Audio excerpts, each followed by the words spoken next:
Voilà, bienvenue à toutes et à tous à l'Université de Mons pour cette nouvelle conférence. Alors, petit making-of de cette soirée. Il y a quelques années, j'ai eu la chance de me retrouver sur le plateau de l'émission Les Éclaireurs avec Fabienne Van de Merch. Et j'ai eu la chance de découvrir Karine Van Tooning, qui est en fait biologiste spécialisée dans toutes les questions d'évolution. Et ce jour-là, elle nous a sidérés avec des petites bestioles qu'on appelle des rotifères. J'avais jamais entendu ça de ma vie. J'avais entendu parler de tardigrades, et là, on était, je pense, un niveau au-dessus en termes de performance animale. Et je m'étais dit, un jour, il faudra absolument que Karine vienne à l'UMONS pour nous parler de tout ça. Les années sont passées, et avec le copain Xavier, qui est très branché à évolution, qui est quelque part dans la salle, on s'était dit, on va organiser donc pour cette année un cycle sur les animaux. Et puis on s'est dit, on va décider de 3 conférences. Une grosse bestiole macroscopique, on a parlé du loup, ça c'était il y a quelques semaines. Puis on a demandé à Karine de venir nous parler d'une toute petite chose qui est le rotifère. Et puis la conférence sera bien plus large que tout ça. Et puis on abordera aussi, ce sera peut-être pour les débuts de l'année prochaine, des animaux plutôt aquatiques. Voilà, ça ce sera pour le contexte. Donc Karine, un grand merci d'avoir accepté notre invitation. Merci à toutes et à tous d'avoir bravé ces intempéries. Et donc, je te laisse la parole. Bienvenue à Mons. Merci beaucoup. Merci beaucoup. Merci à tous d'être là ce soir avec la pluie et toutes les intempéries. Donc, tout d'abord, la conférence sera en 3 parties. Je vais vous amener dans le monde de l'évolution, l'importance d'étudier l'évolution pour plein de questions de société, pour vous amener après dans notre univers de mon labo de recherche, qui sont les rotifères. Et puis une 3e partie dont je vous laisse découvrir après et qui me tient fort à cœur. Alors tout d'abord, s'il y a un message que je veux vous faire passer aujourd'hui, tout premier, c'est ma motivation pour être scientifique. Tout d'abord, c'est la passion. J'espère qu'aujourd'hui, je vais pouvoir vous partager ma passion pour la recherche, pour la science. Deuxième leitmotiv, je pense très important dans tout mon travail, c'est penser out of the box. J'espère qu'après cette conférence, vous comprendrez mieux que nous ne réfléchissons pas toujours entre les lignes et que nous essayons d'aller voir beaucoup plus large. Et s'il y a un message que je voudrais vous faire passer aujourd'hui, c'est donner une place au hasard et à l'imperfection et rester émerveillé. Alors, quelle était ma première passion quand j'étais toute jeune? C'était le tennis. J'ai été sélectionnée à l'âge de 10 ans par l'association Fédération de tennis. Et évidemment, quand on devient un prodige, un talent, on finit dans les journaux. Et pendant 6 ans, j'ai pu en fait m'entraîner très intensément dans le tennis, ce qui m'a aussi amené sur mon CV à un moment à battre Justine Henin, mais qui est devenue première mondiale et moi pas. Mais c'est pas grave. Par contre, pendant ma carrière de tennis, j'ai perdu une amie très proche, une autre joueuse de tennis, à très jeune âge, et elle est morte d'un cancer. Et en fait, le cancer, ça, depuis mon jeune âge, c'est une question qui m'est restée. Et surtout quand on regarde la définition, écrite par un des grands scientifiques de l'ULB, Cédric Blancpain, « Cancer is usually viewed as an evolutionary process that results from the random accumulation of mutations in a progeny of a normal cell, leading to a uncontrolled proliferation. » Donc, il y avait ces mots qui m'intriguaient. Le cancer, c'est un processus évolutif qui évolue à partir de mutations aléatoires qui apparaissent dans une cellule normale et qui font qu'une cellule normale devienne anormale, d'où la division cellulaire devient non contrôlée. Et cette question m'est restée, et c'est en fait une des raisons pourquoi j'ai décidé d'étudier finalement la biologie. Aussi parce qu'à mon plus jeune âge, ce que j'ai toujours beaucoup aimé, c'était regarder le jardin extraordinaire avec mon père et d'être émerveillé par toutes ces adaptations qu'on retrouve dans la nature, comme vous voyez ici, toutes différentes adaptations. Aussi par cette complexité, si je prends toutes les cellules nerveuses présentes dans votre cerveau et que je les mets l'une à côté de l'autre, je peux faire 25 fois la circonférence de la Terre. Et entre chaque cellule nerveuse, il y a 2000 connexions avec une autre cellule nerveuse. Ça veut dire que dans un cerveau humain, il y a 200 millions de connexions. Il n'y a pas un ordinateur qui peut faire des calculs aussi rapidement qu'un cerveau humain. Et alors, regardons toute cette diversité, que ce soit au niveau microscopique, au niveau macroscopique. Il y a une énorme diversité qui a évolué sur notre planète Terre. Mais ce qui m'a toujours impressionné, c'est que toute cette diversité, toutes ces adaptations, toutes ces complexités sont apparues à partir d'une seule cellule sur notre planète Terre il y a 3,5 milliards d'années. LUCA, The Lost Universal Common Ancestor, était une simple cellule de type bactérien. Et à partir de cette cellule, toute la diversité de la vie, toute cette vie a évolué dans tous les sens. Des espèces sont apparues, des espèces sont disparues. Et sur une de ces branches de la vie, on retrouve notre espèce, Homo sapiens. Et souvent, on a l'impression que l'évolution va vers un climax et que ce climax, c'est nous, l'homme. Pas du tout. L'homme, c'est une des dernières secondes de cette évolution. Nous sommes apparus il y a 200 000 ans environ en Afrique. La vie évolue sur notre planète depuis 3,5 milliards d'années. Nous sommes la dernière seconde de l'évolution. Nous sommes une de ces branches. Et en fait, nous avons la chance d'encore exister. Parce que si nous regardons, nous existons encore parce que nos ancêtres ont existé et que leurs ancêtres ont existé. Pourtant, il leur est très facile que nos ancêtres disparaissent. Si vous regardez ici, depuis la séparation des chimpanzés, il y a eu différentes lignées d'hominidés qui ont évolué sur notre planète Terre. Uniquement Homo sapiens reste aujourd'hui. Faisons même un zoom un peu plus large et regardons notre univers. Notre univers, il existe depuis 14 milliards d'années. Notre planète, depuis 4,6 milliards d'années. La première vie, 3,5 milliards d'années. Et dans 5 à 6 milliards d'années, le Soleil disparaîtra et la vie sur notre planète disparaîtra probablement.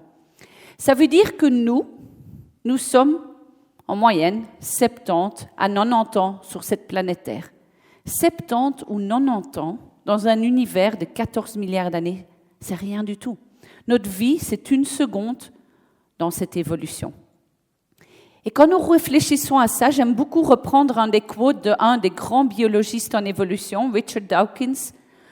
Some of life must be devoted to do something worthwhile with one's life, more than just perpetuating it. On pourra en effet naître, se reproduire et disparaître, comme font énormément d'espèces.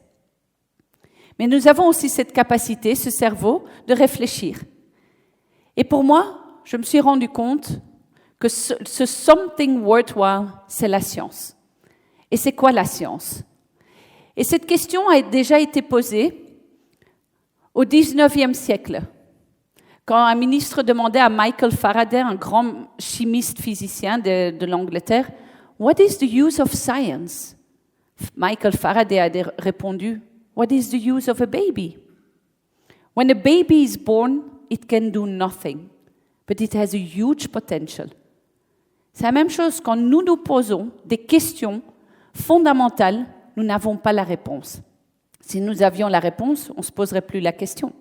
Mais il y a un potentiel énorme. Il est important qu'on se rende compte que la science vise à étudier des questions fondamentales, telles que la nature de l'univers, telles que la vie, en s'appuyant sur des preuves scientifiques universelles. Sans les scientifiques, nous ne saurions pas quel est cet univers, quand est apparue cette Terre, d'où venons-nous. Et l'avantage des scientifiques, c'est qu'il n'y a pas de barrière géographique, pas de barrière culturelle, pas de barrière religieuse. Donc il est important qu'on se rende compte de mieux en mieux, et heureusement pendant la pandémie Covid, on s'est rendu compte de l'importance de mettre les scientifiques autour de la table, puisqu'ils font partie de la richesse de cette société. Et c'est seulement quand on a bien compris les choses, que l'on a bien compris les choses, qu'il est possible d'agir en conséquence. Donc il faut comprendre en détail les problèmes, les analyser pour bien comprendre. Et nous sommes devant un défi. Nous sommes devant un défi dans notre écosystème, la planète Terre. Je vous ai dit, la vie évolue depuis 3 milliards d'années. La vie a petit à petit commencé à interagir dans un énorme écosystème, le biosphère, notre planète Terre. Et cet écosystème, il interagit. Tout ceci sont des différents maillons qui interagissent l'un avec l'autre. Ces interactions, ça se crée sur des, parfois milliers d'années. Et comme disait l'ancienne rectrice de la VUB, Caroline Powell's Amor Mundi. Nous sommes hommes liés l'un avec l'autre, mais aussi avec la nature. Vous avez vu, nous sommes tous liés l'un à l'autre. Mais si nous commençons à enlever des éléments clés de ce réseau, à faire disparaître des espèces, tout cet écosystème peut un jour s'écrouler. Et aujourd'hui, nous devons faire attention puisque nous sommes dans la 6e extinction massive qu'on appelle l'Anthropocène. Tous les 17 minutes, il y a des éléphants qui disparaissent. Les grands mammifères sont déjà disparus de plusieurs continents. Donc nous devons absolument faire attention à cette extinction massive de notre biodiversité, puisque ce n'est pas seulement des espèces qui disparaissent, c'est un écosystème qui peut disparaître. Et quand vous suivez Stop Extinctions, vous recevez tous les chiffres de tous ces suivis d'espèces et ces extinctions qui ont lieu constamment. Et nous devons faire attention puisque nous créons des écosystèmes en déséquilibre. Et des écosystèmes en déséquilibre, ça met énormément de stress sur une société jusqu'à un point où nous amenons des guerres. Évidemment, moi, je ne suis pas là aujourd'hui comme biologiste pour parler de notre société, mais revenons-en à un autre déséquilibre qui a été créé récemment, cette pandémie. Cette pandémie, pourquoi? Quelle est l'origine de cette pandémie? Pourquoi est-ce que le Covid-19 est venu vers l'homme Homo sapiens? En fait, si nous regardons, nous ne sommes pas à la première pandémie, probablement pas à la dernière pandémie.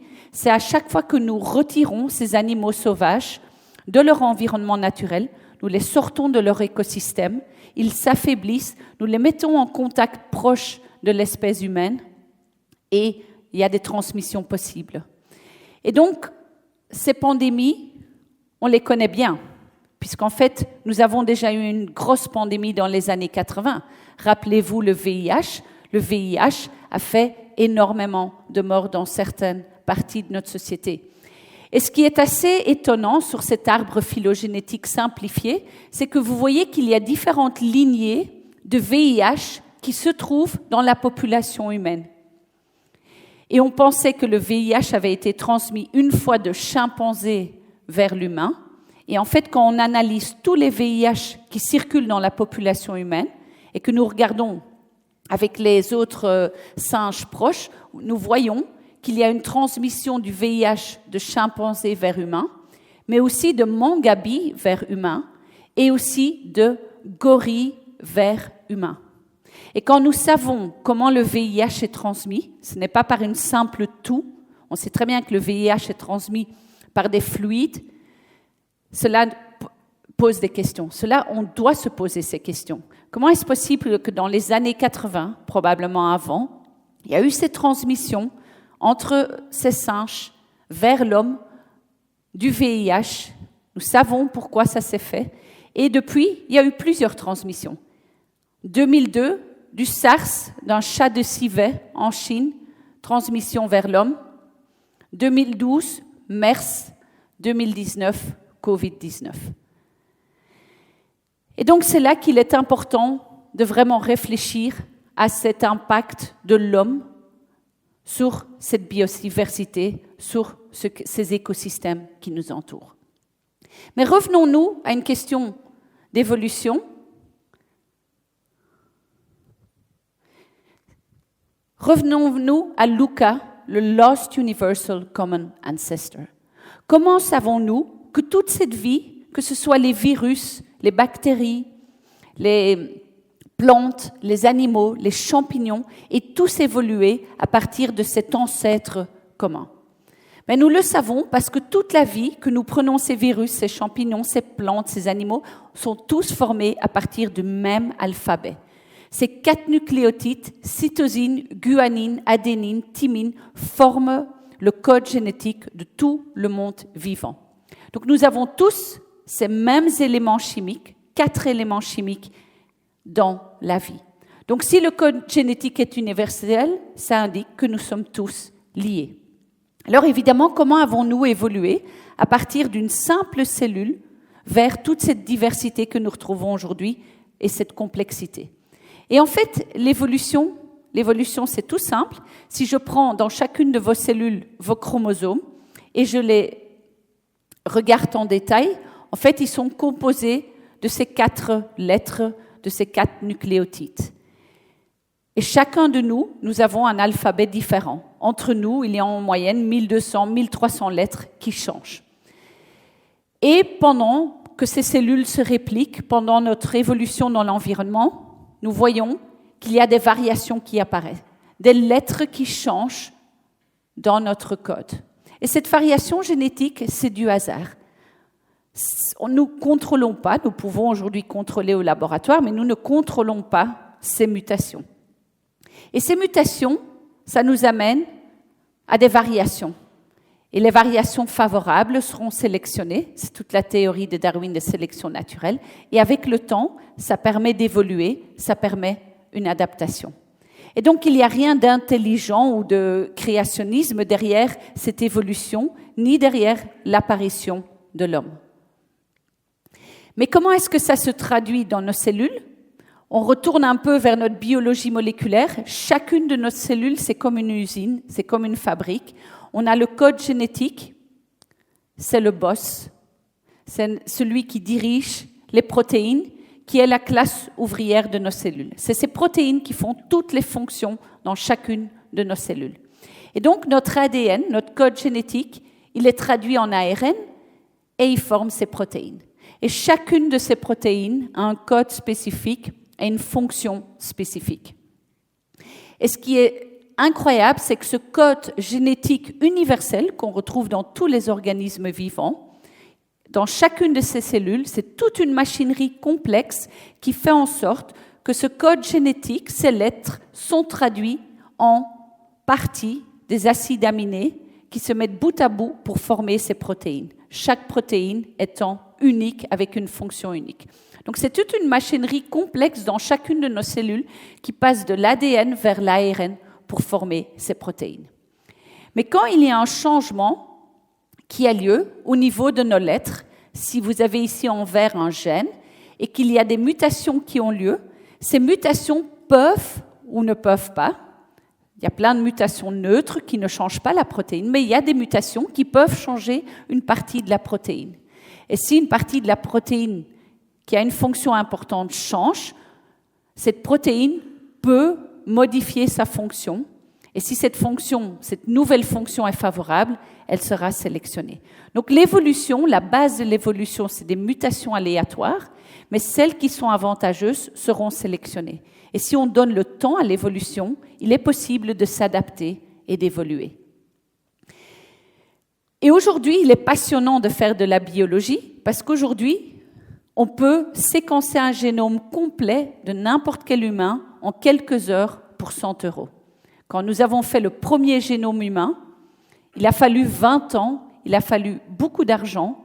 Aujourd'hui, il est très facile de séquencer chacun de votre génome. En biologie, pour le moment, il y a une révolution génomique. Il y a énormément d'outils de séquençage qui apparaissent, short reads, long reads, et donc on obtient très facilement notre code. Et quand on a le code comme ça de différentes personnes, on peut commencer à les comparer. On voit de la variation génétique, on voit que chacun de nous avons des lettres différentes à certains endroits. Si nous nous comparons avec un chimpanzé, nous aurons encore plus de lettres différentes et ainsi de suite. Mais grâce à cette variation génétique, les scientifiques ont pu étudier dans ce qu'on appelle le 1000 Human Genome Project, mais qui est devenu beaucoup plus que 1000 génomes.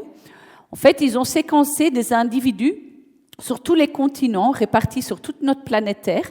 Et ce qu'on voit ici, c'est le résultat de cette variation génétique étudiée, mise en carte pour tous ces individus sur notre planète. Et ce que vous voyez, tout d'abord, c'est que ce qui est en couleur, c'est ce qui est privé à la population et au continent.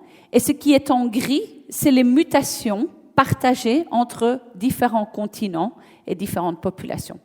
Évidemment, ce que vous voyez, c'est qu'on a le plus de couleurs en Afrique. C'est logique, puisque l'espèce Homo sapiens est apparue en Afrique il y a plus de 200 000 ans. Donc, elle a évolué le plus longtemps là-bas. Donc, c'est là qu'on a les plus anciens Homo sapiens et qu'il y a le plus de mutations spécifiques à cette population et ce continent. Vous voyez qu'après, Homo sapiens a migré vers tous les différents continents de notre planète. Et donc, vous voyez que les continents où ils ont migré plus tard partagent beaucoup plus de mutations avec l'Afrique qu'en Afrique même, où nous avons plus de mutations uniques. Mais évidemment, nous retrouvons de la variabilité génétique unique à chacune de ces populations et de ces continents. Et quand on voit cette carte, on peut évidemment réfléchir à quelques concepts de notre société. Et j'aime bien toujours reprendre notre science, la science que nous faisons, et que nous le remettons dans le contexte sociétal. Alors, vous savez qu'on parle souvent de race, et on pensait souvent qu'on pouvait distinguer les personnes entre les Australiens, les Asiatiques, les Européens, les Africains. On aime beaucoup mettre les gens dans une certaine catégorie, dans une certaine boîte. Et en fait, quand on regarde aujourd'hui, on a énormément de données de la variation génétique qui existe au sein de notre population. Qu'est-ce qu'on voit? Qu'il n'est pas possible de partager les gens comme ça en box bien définie. En fait, qu'est-ce qu'on voit? Que certaines personnes en Europe sont plus proches génétiquement de certaines personnes en Asie qu'avec une autre personne en Europe.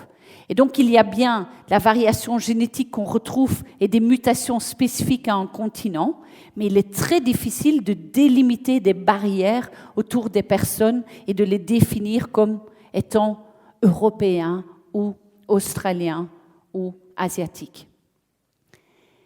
Et allons même plus loin dans ce questionnement. Si nous faisons notre ascendance génétique et nous regardons, personne de nous est 100% européen. Non, puisque nous venons tous de l'Afrique. Nous avons tous été immigrants. Tous nos ancêtres sont des immigrants. Nos ancêtres ont immigré de l'Afrique vers les autres parties. Et donc, si vous feriez votre carte génétique, vous ne serez jamais 100% européenne.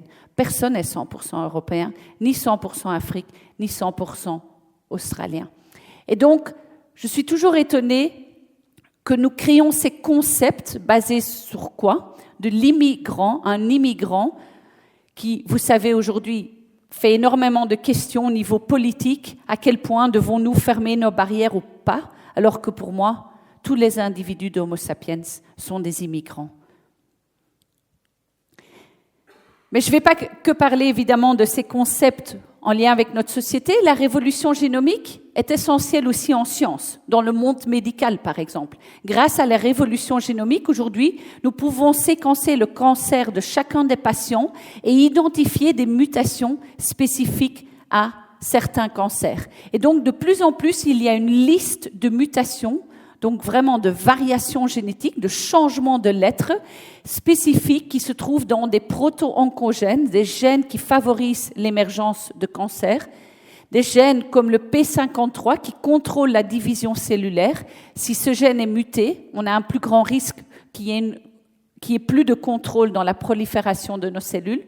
Les gènes qui contrôlent l'apoptose, la mort cellulaire, les cancers, en fait, ils ont fait en sorte que la mort cellulaire n'est plus mise en place. Et donc, des cancers, ce sont des cellules qui se prolifèrent de façon non contrôlée.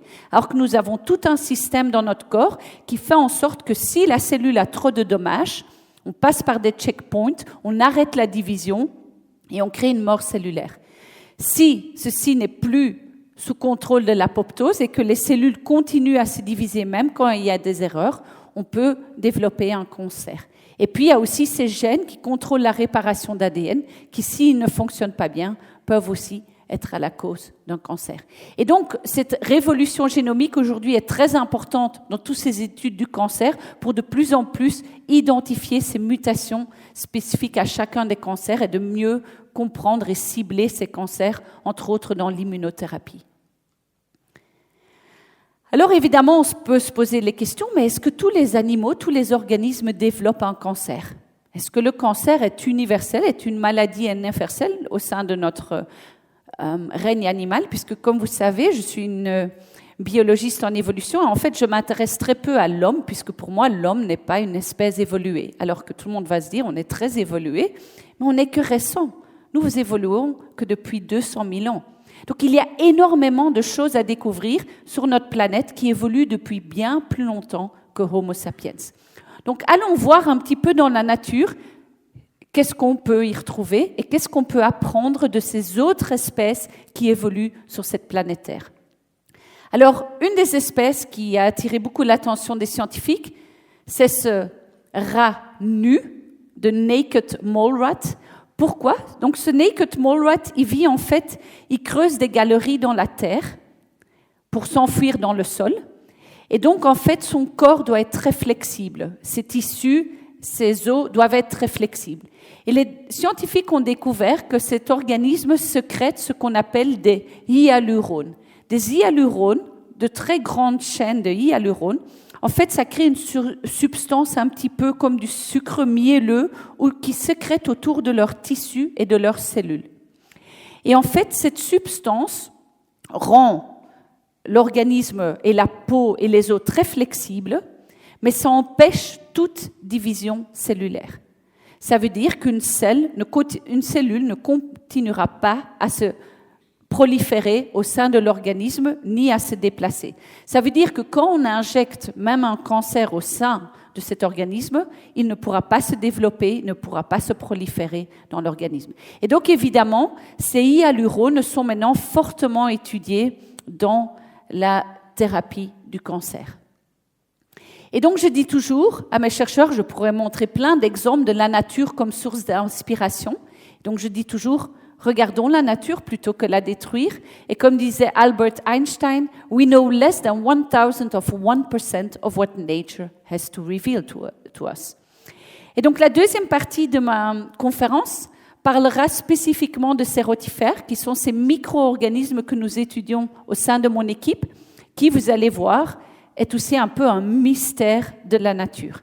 Et tout ce que l'on peut découvrir et apprendre sur ces organismes. Tout d'abord, regardons ce lichen. Déjà, le lichen, c'est un organisme fascinant, parce que c'est en fait une symbiose entre un champignon et une cyanobactérie. Donc le lichen en soi est déjà un organisme surprenant puisqu'il dépend de cette symbiose où le champignon donne la structure, la cyanobactérie, via la photosynthèse, va amener les molécules organiques à l'organisme. Les lichens, vous les voyez partout, sur les troncs d'arbres, le long des maisons, sur le béton, ça peut vraiment envahir partout les environnements. Il y a énormément d'espèces décrites. Le lichen en soi, il y a encore tellement de choses à découvrir. Mais si vous prenez un morceau de lichen, vous le prenez au laboratoire ou chez vous à la maison, vous rajoutez de l'eau, vous allez voir qu'il y a un monde microscopique qui va apparaître.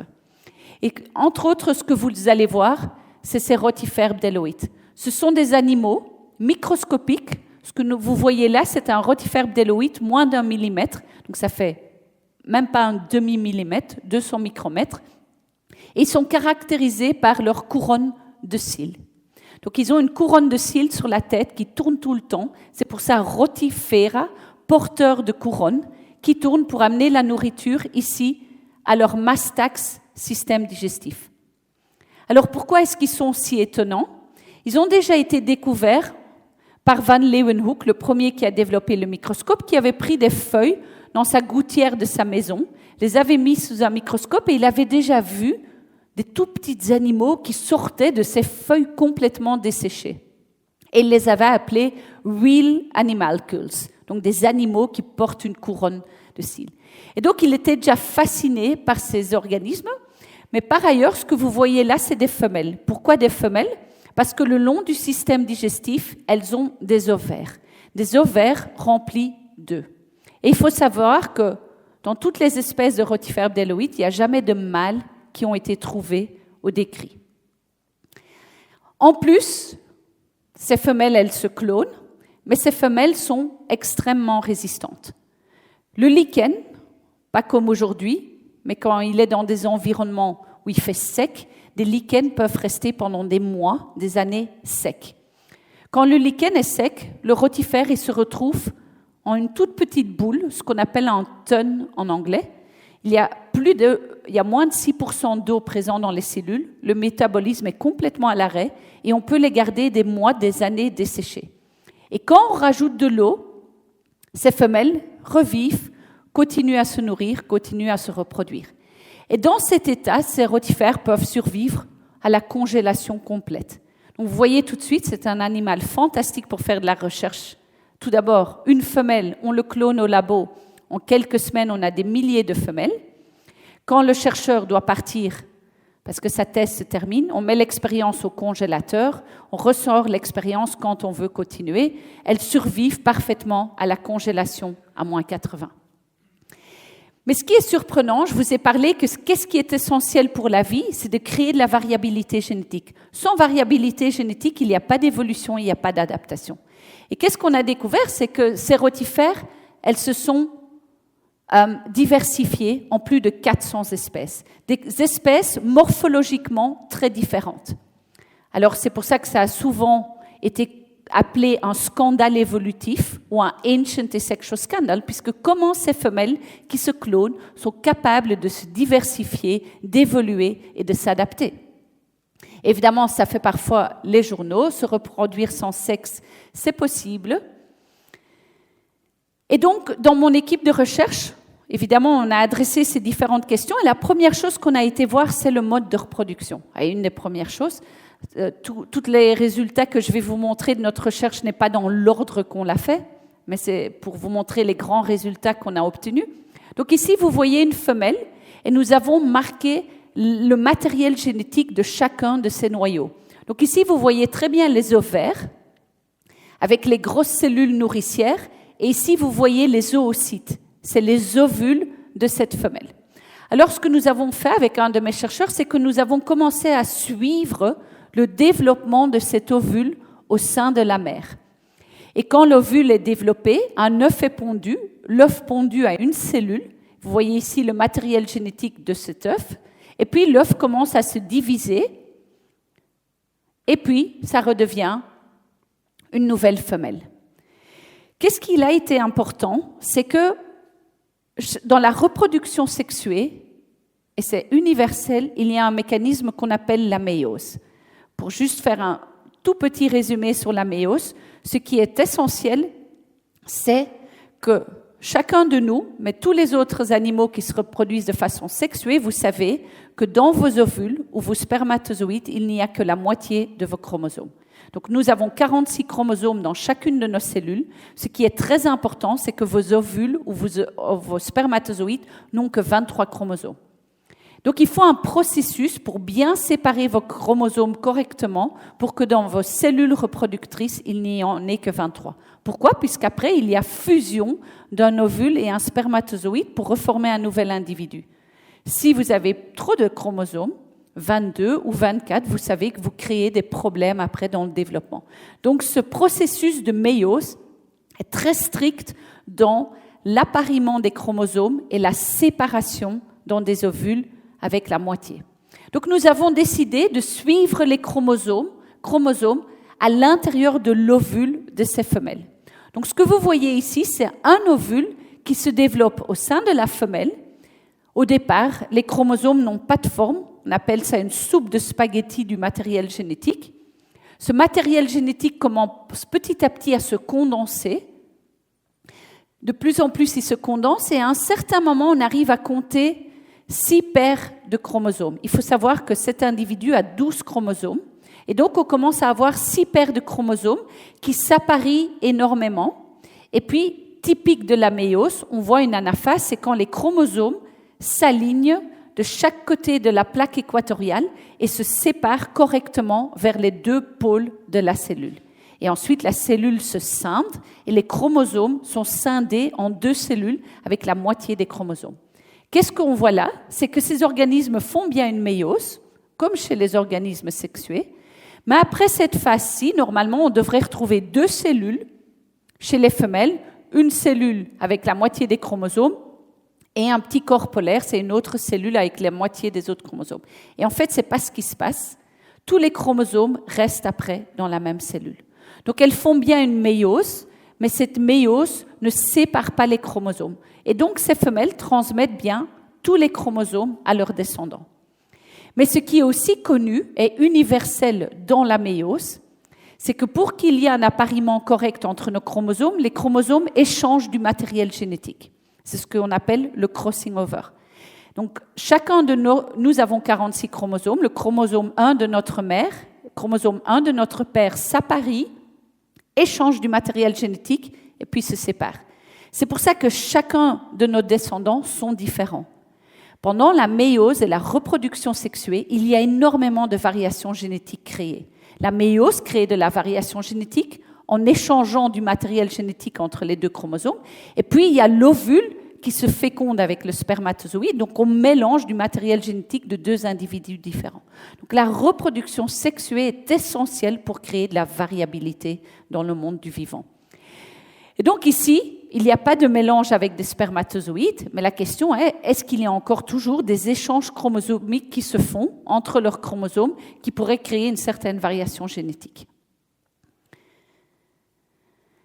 Deuxième question qu'on s'est aussi posée au laboratoire, c'est mais cette dessiccation, ces organismes, elles vivent dans des environnements comme le lichen qui se dessèchent souvent. On peut même les retrouver dans le désert, dans le sol. Et des déserts, ça peut rester des années desséchés. Est-ce que, et ça c'était notre hypothèse, comme tout scientifique au départ, on a une hypothèse, on a une question, on n'a pas la réponse. Donc on prend un clone, et ça c'est l'avantage de travailler avec ces organismes, c'est qu'on peut faire des clones identiques ou presque identiques.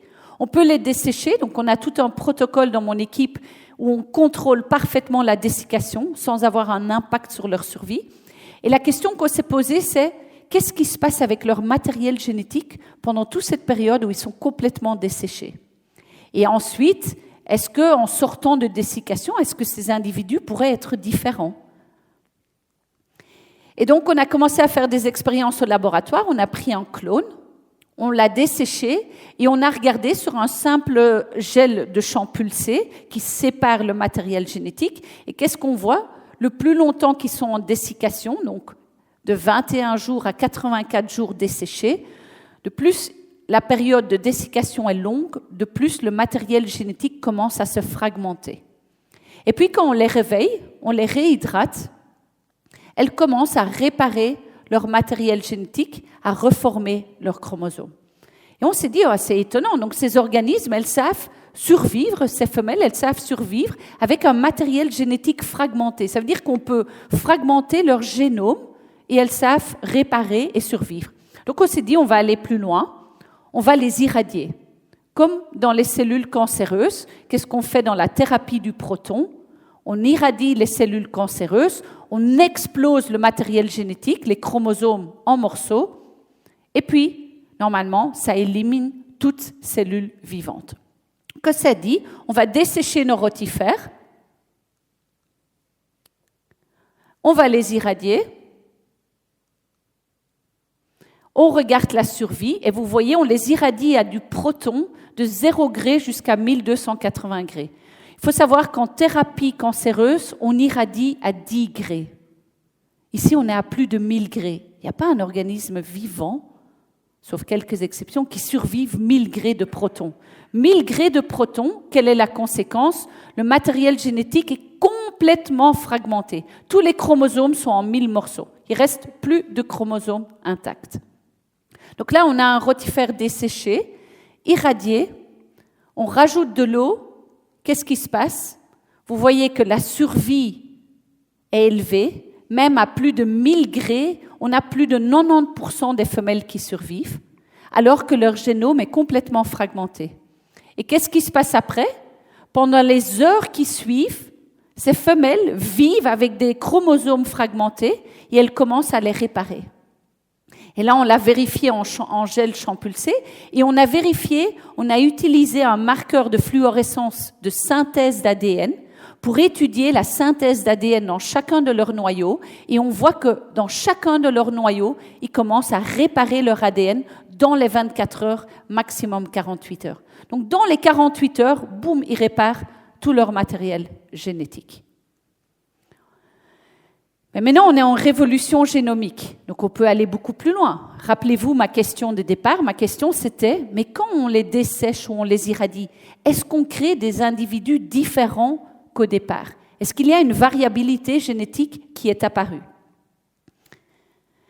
Et donc, ce qu'on a fait, c'est, on a repris notre clone, et la première expérience qu'on a fait, c'est d'abord de regarder le matériel génétique de la mère et de ses descendants. Donc ici, c'est la mère, c'est notre contrôle.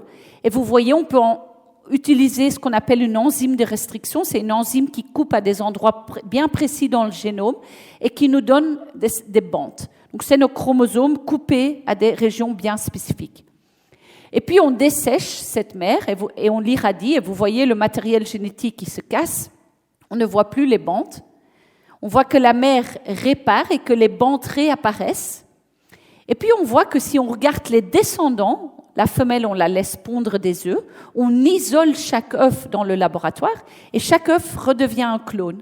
Et puis, on regarde ce clone, est-ce qu'on retrouve les mêmes bandes que la mère?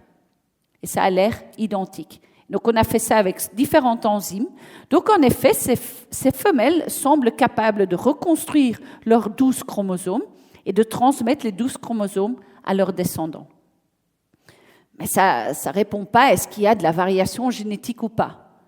Donc, on s'est dit, on va aller plus loin, on va analyser les génomes de ces descendants. Donc, première chose qu'on a fait, c'est séquencer le génome de la mère. Donc, elle a 12 chromosomes. On a déchiffré toutes les lettres de ces 12 chromosomes.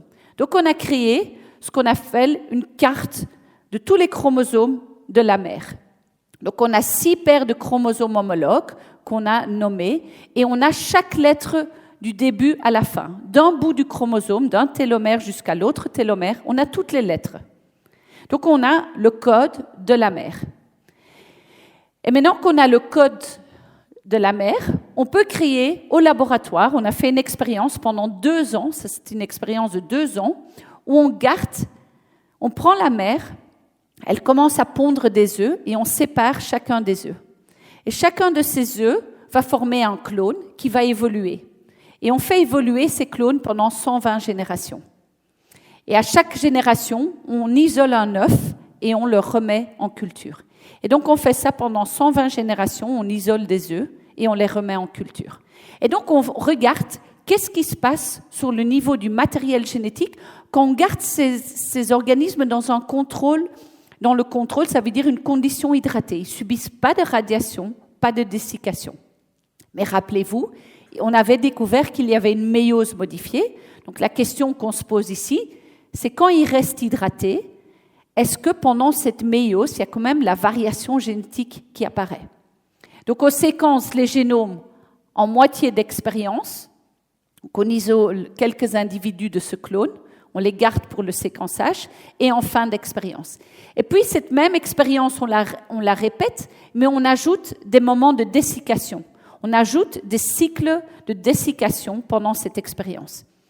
Et puis, on a été plus loin. On a même pris des clones qu'on a complètement irradiés et regardé qu'est-ce qui se passe après radiation et après reconstruction. Et ça, c'est un papier qu'on vient de mettre en ligne et qu'on va envoyer à Nature. Donc là, je vous montre en tout premier les résultats, puisque ce n'est pas encore publié. Et donc, pour résumer tous ces résultats, puisque le papier complet fait 60 figures, donc je vous invite, si vous voulez les lire, je vous donne la figure qui résume tout, mais qui est pour nous géniale.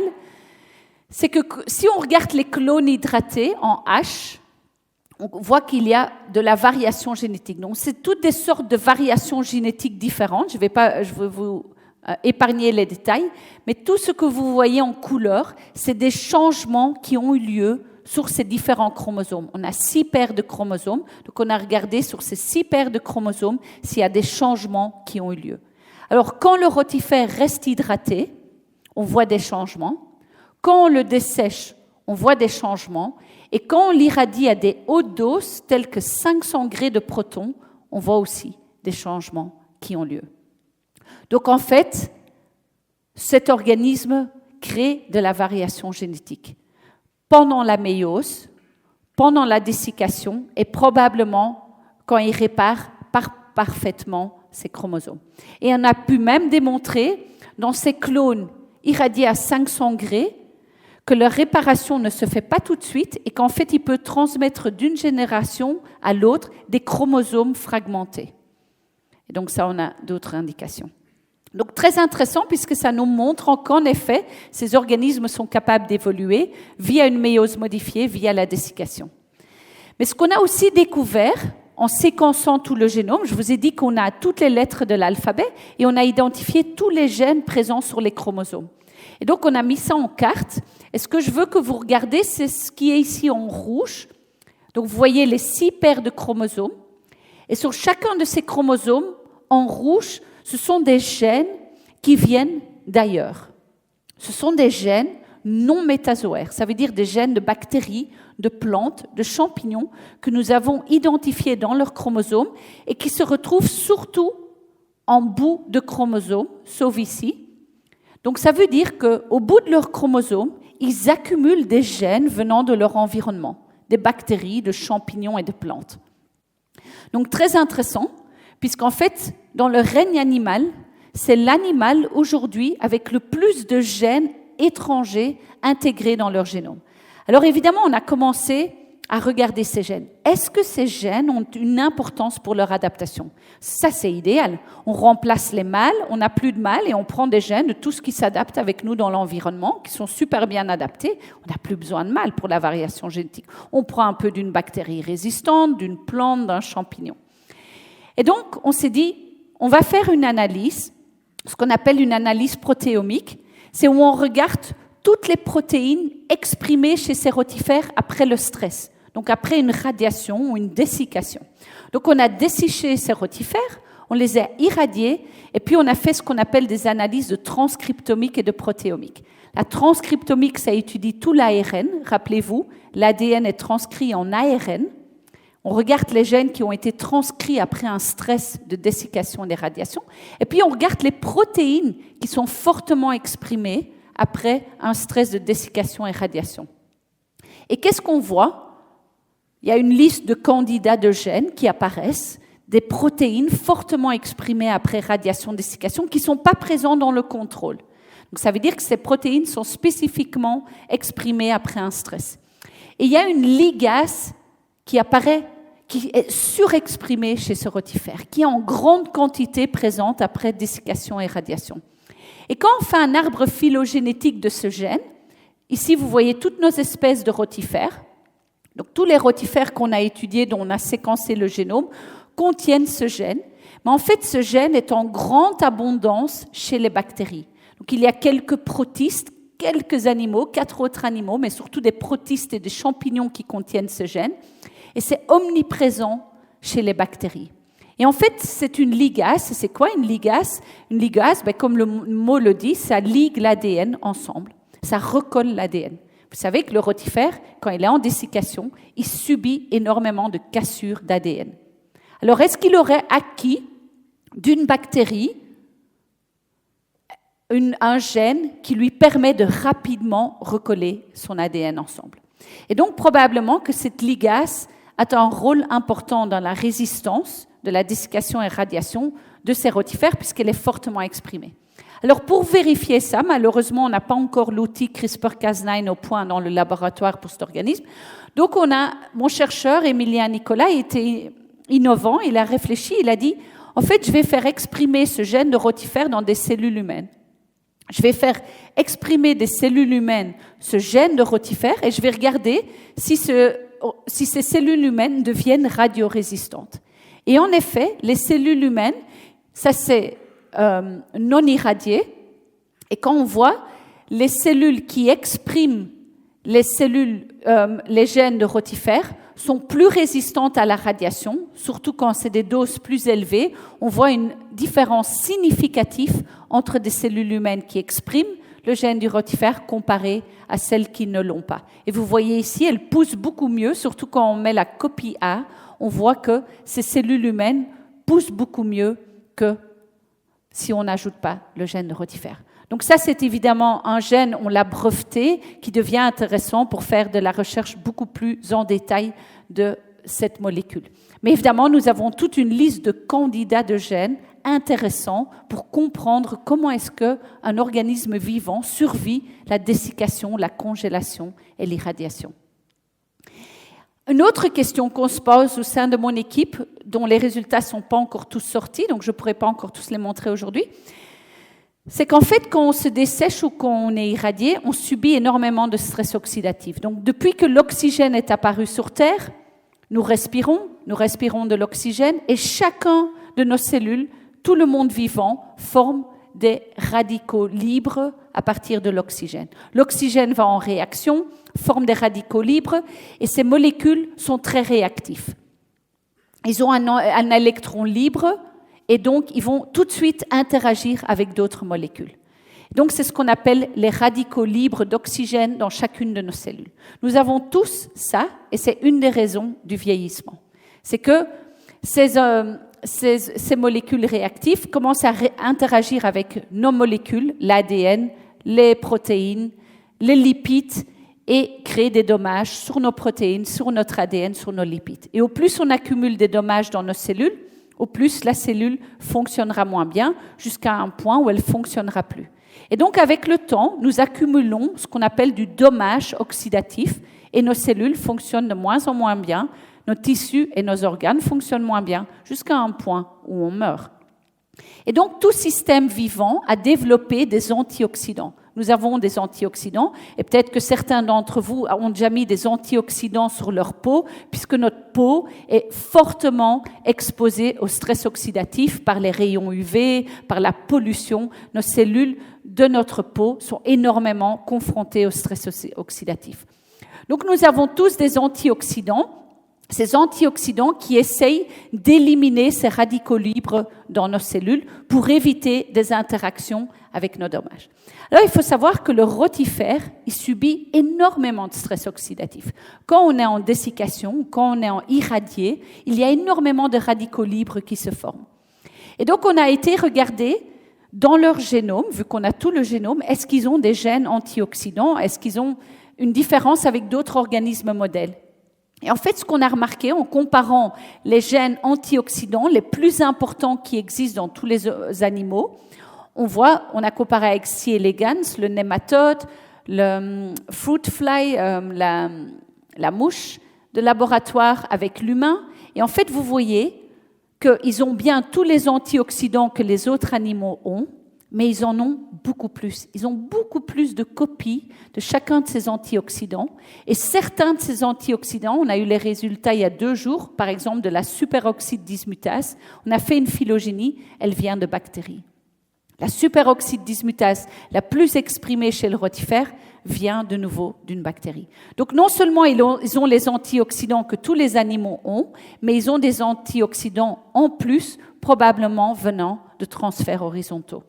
Et alors, ce qu'on a découvert récemment, en comparant notre rotifère avec cette fameuse bactérie Deinococcus radiodurans, c'est une bactérie extrêmement résistante contre la radiation, c'est pour ça qu'on l'appelle Deinococcus radiodurans, on a trouvé qu'il y a des molécules que cette bactérie prend de l'environnement qui diminueraient en fait ce stress oxydatif. Et en fait, ces mêmes molécules sont reprises par le rotifère pour aussi diminuer le stress oxydatif dans leurs cellules. Alors qu'on retrouve beaucoup moins de ces molécules dans d'autres organismes qui sont plus radiosensitifs.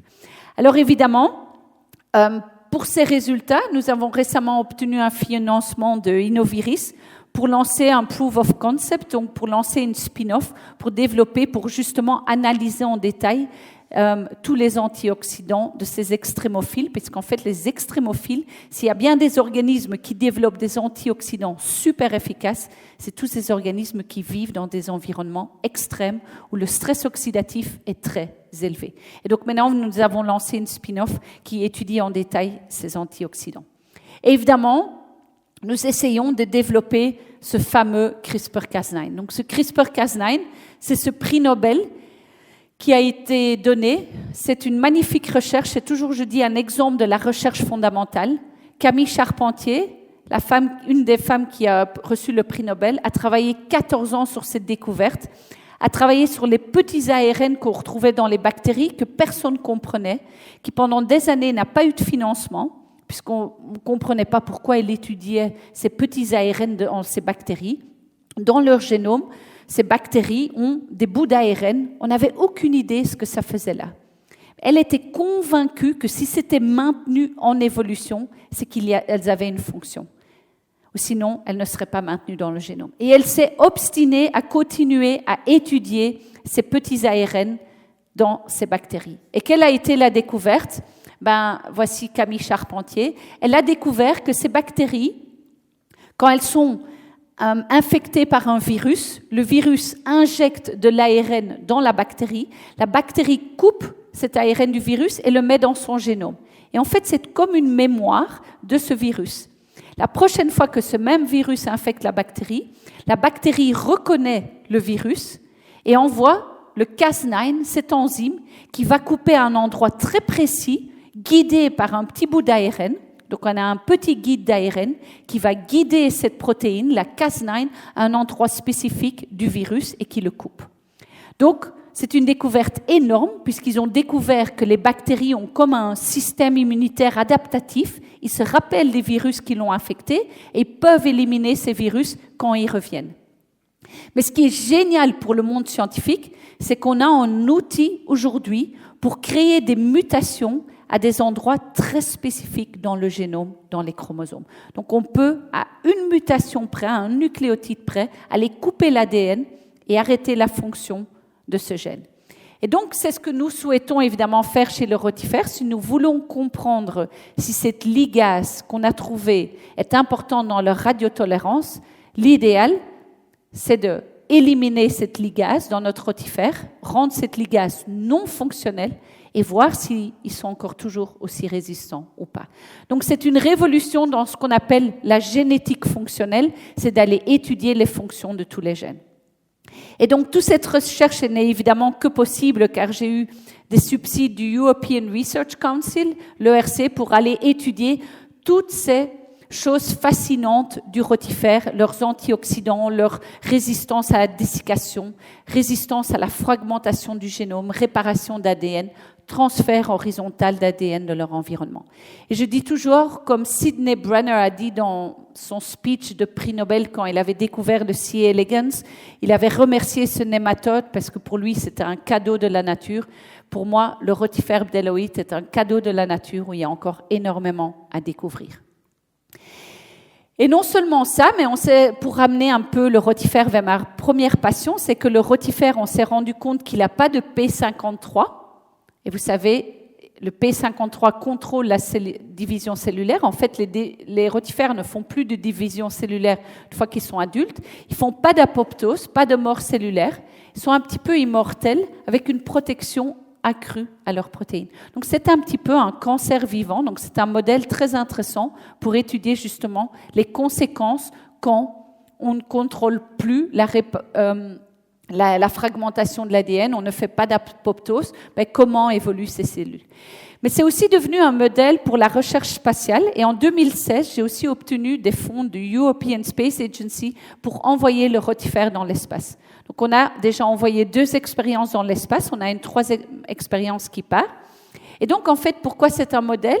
Parce que dans l'espace, il y a énormément de radiation cosmique, galactique présente. Et si vous regardez la composition de ces rayons cosmiques galactiques, ils sont remplis de radiations ionisantes, telles que le proton, telles que l'alpha. Ça veut dire que ces radiations ionisantes, je vous ai montré l'effet, ça crée des cassures sur notre matériel génétique.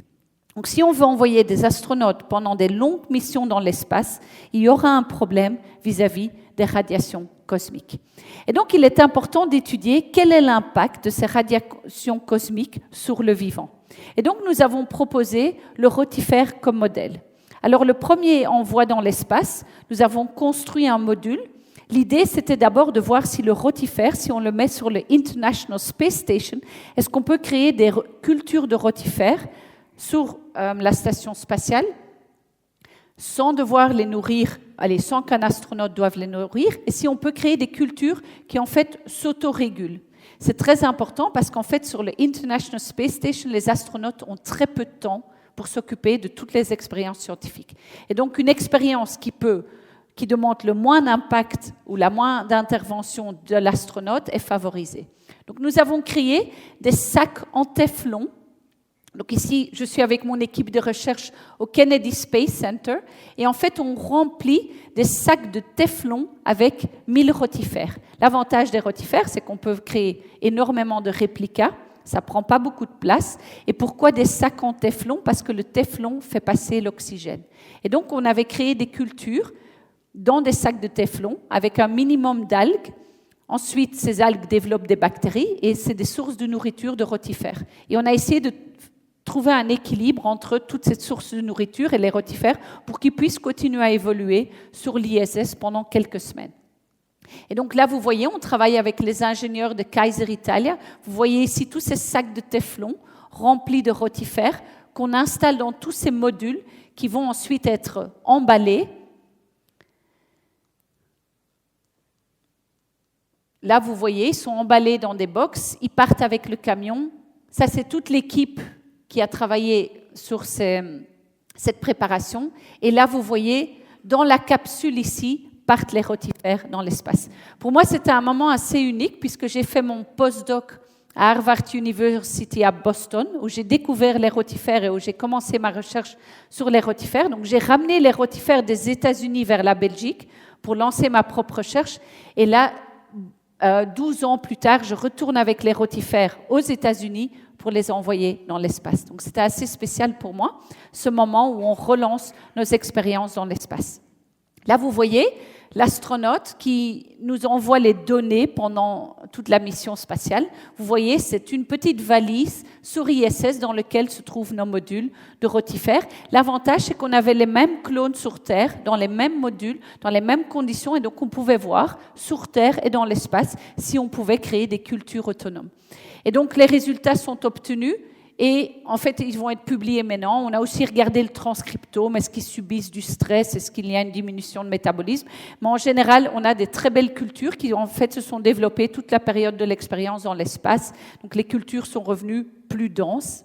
Donc, il y a eu de la reproduction. Donc, ça, c'était une première expérience importante pour montrer à l'ESA que ça pouvait marcher. La deuxième expérience, qui est partie pendant Covid, donc on n'a pas pu partir au Kennedy Space Center, on a dû tout préparer dans notre labo en Belgique. Et donc là, c'est une expérience plus importante où en fait on a, vous voyez là, mis des rotifères desséchés. Donc on a desséché les rotifères au laboratoire, on les a irradiés au laboratoire. Donc ça veut dire qu'on met dans ce module des rotifères desséchés irradiés. Et vous savez que ça veut dire que ces rotifères ont un génome fragmenté. Et là, vous voyez qu'au-dessus, on a fait toute une construction avec, dans ce bac, on met de l'eau. Et à un moment précis, ces modules, sans intervention d'astronautes, allaient lâcher l'eau présente dans ce bac sur les rotifères. Donc, à un moment précis dans l'espace et au même moment sur Terre, ces rotifères allaient être réhydratés.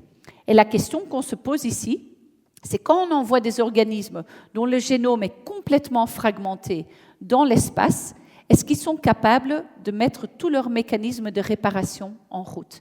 Il faut savoir que les astronautes, quand ils sont dans l'espace, en microgravité, radiation cosmique, il y a un impact sur le système immunitaire, sur leur physiologie, même sur tout ce qui est l'ossification. Ce qu'on ne sait pas du tout, c'est si le mécanisme de réparation fonctionne encore convenablement dans l'espace comme sur Terre. Et donc, avec cette expérience, nous voulons répondre. Vous avez vu que maintenant, grâce à notre expérience d'évolution, on peut séquencer les génomes. Donc, on a séquencé les génomes avant qu'ils partent dans l'espace. Et maintenant, on a reçu tous les modules de retour. On est en train de séquencer tous les génomes qui sont revenus de l'espace et on les compare aux clones qui ont évolué sur Terre pour voir si on trouve plus de dommages dans le matériel génétique, plus de problèmes dans ce clone venant de l'espace que sur Terre. Donc, ces résultats sont encore en cours de route et donc malheureusement, je ne peux pas encore vous les montrer. Mais tout ça pour vous montrer qu'en fait, ce qui est clé en science, c'est qu'il y ait de la créativité dans le labo, qu'on soit curieux, qu'on est prêt à prendre des risques, penser out of the box, avoir un esprit critique, la sérendipité, puisque je ne vous ai pas montré toutes les expériences qu'on a ratées, des expériences qui, grâce à ce qu'ils ont raté, nous ont amenés vers de nouvelles découvertes. C'est tout le temps dans le laboratoire. Donc, c'est très important que les chercheurs restent curieux, ne soient pas frustrés et aient une certaine résilience. Mais je me suis rendu compte, quand j'ai reçu ces gros projets européens, qu'en fait, je pouvais changer le mot science par l'art et que je retrouvais beaucoup dans les artistes cette même curiosité, cette pensée out of the box, cet esprit critique, qui sont prêts à analyser notre société, être critiques vis-à-vis de la société. Et ça m'amène à cette troisième partie, plus courte, rassurez-vous, mais qui est l'art et science. En fait, depuis que j'ai eu ces gros projets européens, c'est beaucoup d'argent, je m'en rends compte. C'est une chance comme scientifique d'avoir cet argent. Mais je me rends compte aussi que cet argent vient du grand public. C'est vos impôts qui payent notre recherche. Merci pour ça. Mais donc, évidemment, je me suis dit, nous devons, scientifiques, ramener un retour vers ce grand public. Donc, être ici ce soir, c'est une partie de mon retour, c'est de vous amener ce qu'on fait avec votre argent, donc la science qu'on fait. Mais je me suis rendu compte que j'avais envie de toucher un public large, un public de tout âge, venant de toute culture. Et donc, en fait, ce que j'ai fait, c'est développer des projets artistiques. Alors, ça venait pas de nulle part, puisqu'avec mon partenaire qui est architecte, nous avons créé au centre de Bruxelles une chambre d'hôtes artistique où, en fait, mon mari, il est passionné de vieux bâtiments d'architecture très spéciale. Et quand nous avons acheté ce bâtiment, j'ai tellement adoré le bâtiment avant, lui préférait le bâtiment arrière, donc on ne savait pas qu'est-ce qu'on voulait. On a décidé d'habiter à l'arrière, mais pour ne pas vendre l'avant, on a décidé de créer des chambres d'hôtes artistiques. Ça veut dire que chaque chambre est créée par un artiste et tous les 5 ans, on change les chambres et c'est chaque fois un autre artiste qui crée les chambres. Et donc, ça a créé une créativité incroyable. Vous voyez des chambres avec des lampes disco, des chambres où, en fait, ils jouent avec la lumière, ils créent des lits en béton. Donc, en fait, free creativity, c'est tout ce qu'on dit aux artistes. Vous avez carte blanche. Un budget, une chambre, carte blanche. Donc, je vous invite à voir le site. Il y a plein de créativité qui se fait dans le bâtiment. Et évidemment, ça m'a créé tout un réseau d'artistes qui viennent à cet endroit. Et donc, à un moment, j'ai demandé à ces artistes de rejoindre mon laboratoire scientifique. Et donc, j'ai invité ces artistes à évoluer dans notre laboratoire scientifique avec mes scientifiques. Donc, ils venaient écouter quand nous présentions nos résultats. Ils suivaient les scientifiques au laboratoire. Et en fait, cette évolution, ce que j'appelle une plateforme transdisciplinaire, où on essaye de croiser des connaissances entre des disciplines très différentes, a créé en sorte une plateforme au sein de mon labo où nous croisons l'art et la science. Et donc, pendant 5 ans, des artistes ont évolué avec des scientifiques au sein de mon équipe, et finalement, ça a créé plein d'œuvres d'art. Et en 2022, j'ai décidé d'exposer toutes ces œuvres d'art à Bruxelles, à Pilar, dans le House of Art and Science, à la VUB. Et l'exposition s'est appelée Man Flight Rotifers in Action.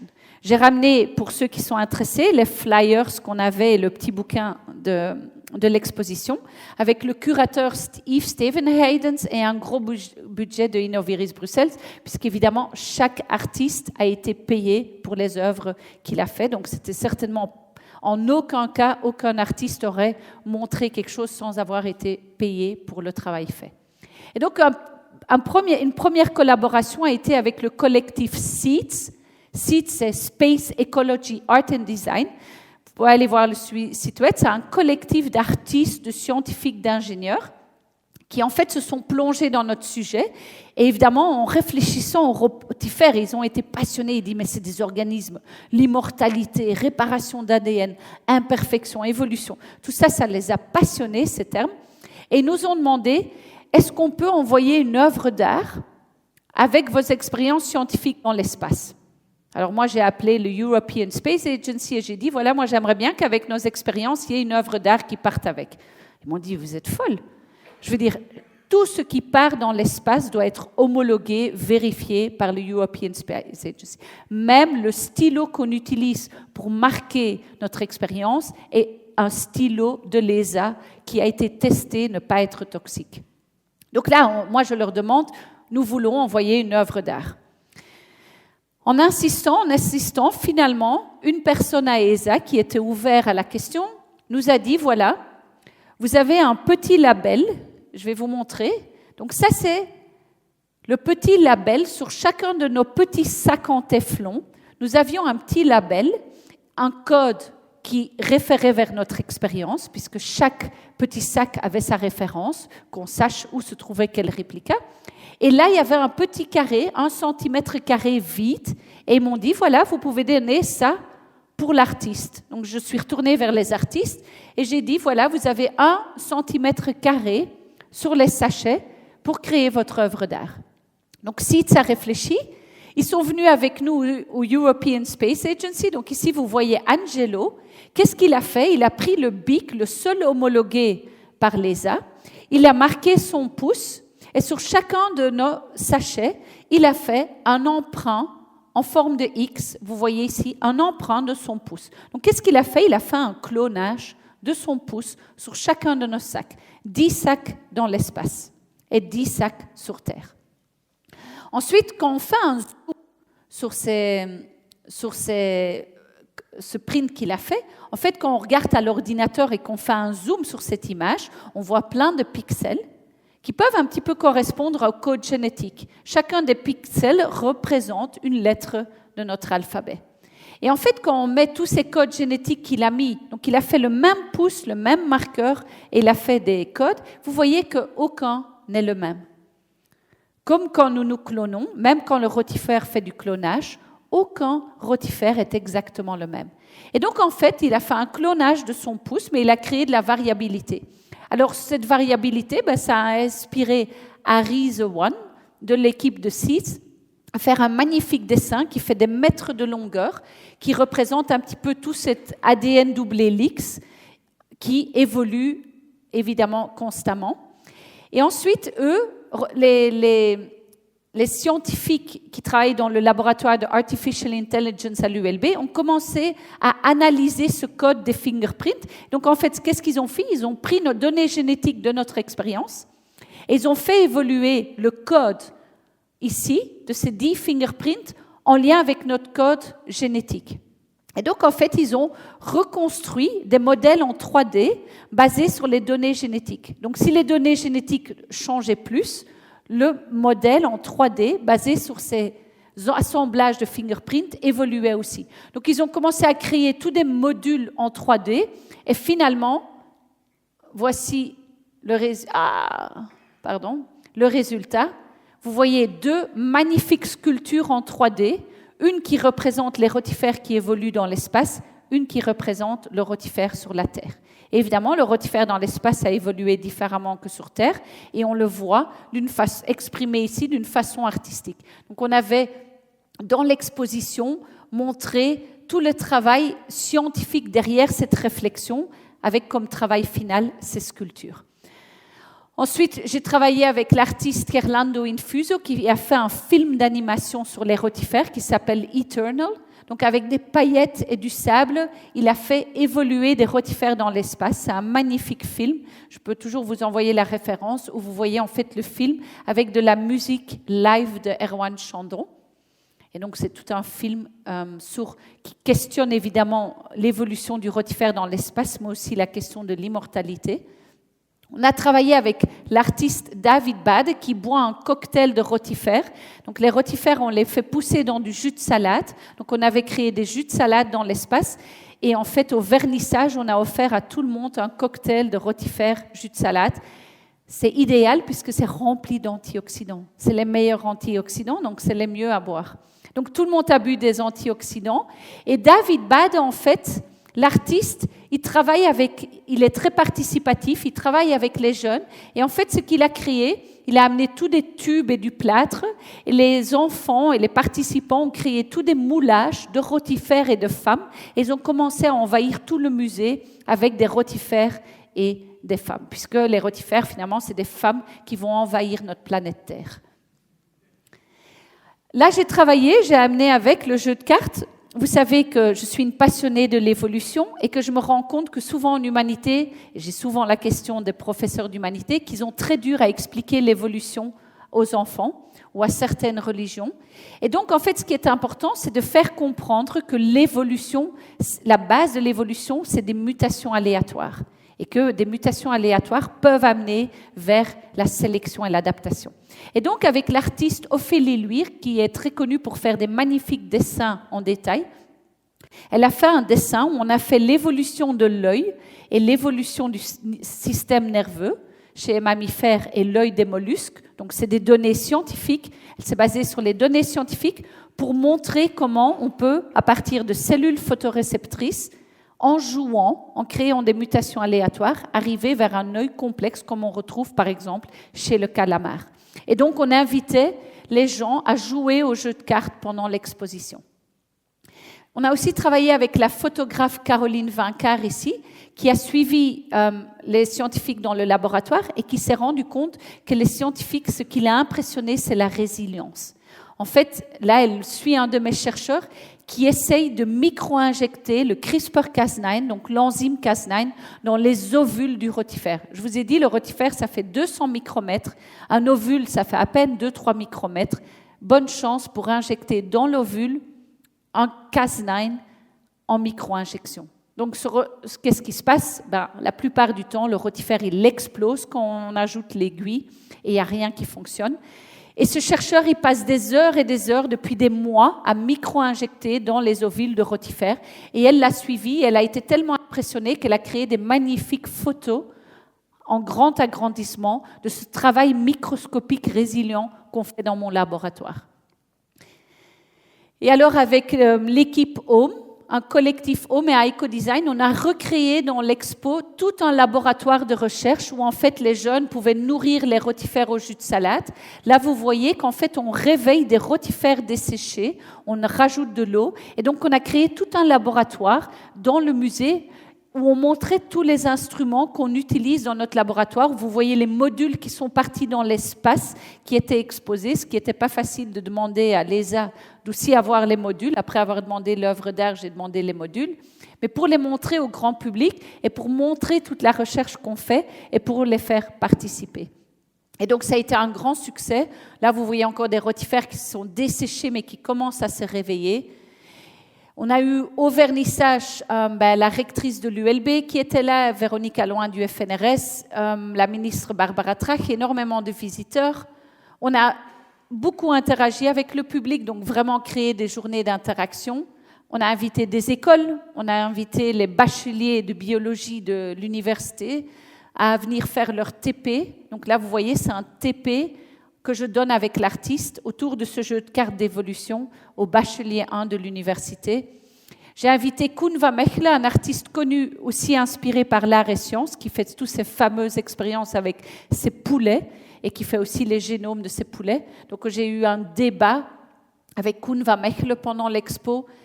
Et là, on a fait un finissage, et là, vous voyez finalement la sculpture finale du rotifère interprétée par les enfants. Donc, les enfants ont créé ensemble un énorme rotifère qui se trouve maintenant dans mon laboratoire de recherche. Et donc, quelques chiffres. Ce qui m'a beaucoup fait plaisir, c'est que quand je publie des publications scientifiques, si j'ai plus de 500 citations sur 10 ans, on est content. Ça veut dire qu'on a 500 personnes dans le monde qui ont lu et cité notre article. Là, en 6 semaines, on a eu plus de 600 jeunes, plus de 900 visiteurs de toutes communautés différentes. Et donc, je pense que comme scientifique, il est aussi important non seulement de publier dans des revues spécialisées, que très peu de gens lisent, puis tellement que c'est spécialiste, mais d'aussi partager notre connaissance avec le grand public. Et cette exposition ou ces conférences comme aujourd'hui sont très importantes. Et ça m'amène vers la dernière chose que j'ai lancée à l'ULB, ensemble avec l'artiste Koen van Mechelen, c'est The Unthinkable Experiment. Donc, qu'est-ce qu'on fait? En été, on a créé, cet artiste a un magnifique site, Labiomista, à Genk. Si vous n'avez jamais été, allez-y. C'est l'ancien zoo de Genk qu'il a transformé dans tout son atelier d'artiste. Il travaillait énormément avec des animaux vivants. Donc, c'est un parc animalier magnifique, où il y a toutes ces œuvres d'art qui sont aussi dans son atelier. Et en fait, pendant Covid, l'artiste, en fait, il a contacté les recteurs de l'ULB en disant « On n'entend pas les jeunes pendant cette pandémie. Qu'est-ce que pensent ces jeunes qui sont enfermés par cette pandémie ?» Et donc, il a demandé aux recteurs d'université qui ont les jeunes « Est-ce que vous pouvez les envoyer à Labiomista, à mon site ? Moi, je crée des containers dans lesquels ils peuvent réfléchir et j'aimerais recréer la Muséon. » La Muséon, c'est ce qui avait été créé en Alexandrie, où les scientifiques, les artistes, les philosophes venaient écrire, comme Pythagoras, leurs théorèmes et déposer ça dans la Muséon, dans cette bibliothèque de la connaissance. Et en fait, ce qu'on fait en été, on va avec ces jeunes à Labiomista, on leur donne un thème. Le premier thème, c'était Freedom. Qu'est-ce que veut dire freedom pour les jeunes d'aujourd'hui? Sachant qu'on avait une communauté très diversifiée, des jeunes de différentes cultures, de différentes disciplines, art, droit, psycho, sciences exactes, sciences humaines, très mélangées, c'est le but, puisque souvent à l'université, ils sont dans leur curriculum, c'est que là, on les met autour de la table, toutes des disciplines différentes, et ils réfléchissent ensemble qu'est-ce que veut dire freedom pour eux. Ils peuvent s'exprimer via des textes, via des poèmes, via des chansons, et tout ce qui est créé là est transmis à une équipe transdisciplinaire. L'équipe transdisciplinaire, c'est des professeurs de différentes disciplines, des artistes, des comédiens, des acteurs, qui lisent les dossiers de tous ces jeunes et qui donnent un retour sur leur travail. Et ensuite, les jeunes reviennent une semaine tous ensemble et continuent la réflexion autour de leur travail. Et au final, il y a un vernissage, ils partagent ce qu'ils ont fait avec le grand public et ça va dans la bibliothèque, la Museum à la Biomista. On a fait une première expérience très intéressante en 2021. Ce qui est apparu, c'est qu'en fait, les jeunes, ce qui leur manquait énormément aujourd'hui dans le monde, le mot qui est apparu le plus important, c'était l'empathie, la générosité. Donc, on a décidé de faire une deuxième Unthinkable Experiment. Donc là, vous voyez, encore les containers construits pour les jeunes, pour qu'ils réfléchissent à l'intérieur de l'atelier de l'artiste, où l'équipe transdisciplinaire analyse les dossiers. Et là, vous voyez, la deuxième chapitre en 2022, c'était sur le thème générosité. Qu'est-ce que veut dire la générosité pour les jeunes? C'est quoi la generosity? C'est quoi l'empathie? Sachant qu'un jeune, comme on a eu, qui a vécu entre les talibans en Afghanistan, ou un autre qui a vécu en Belgique, a une toute autre conception de ce qu'est la generosity. Donc le but ici, c'est de vraiment mettre ces cultures et ces disciplines autour de la table pour réfléchir. Et le troisième chapitre qui a eu lieu cet été était autour du movement, tout ce qui est le mouvement de population comme on le connaît. Et avec ça, je voudrais vous rappeler, being human is being part of nature. Soyons un peu plus amour mundi. Et je vous remercie pour votre attention.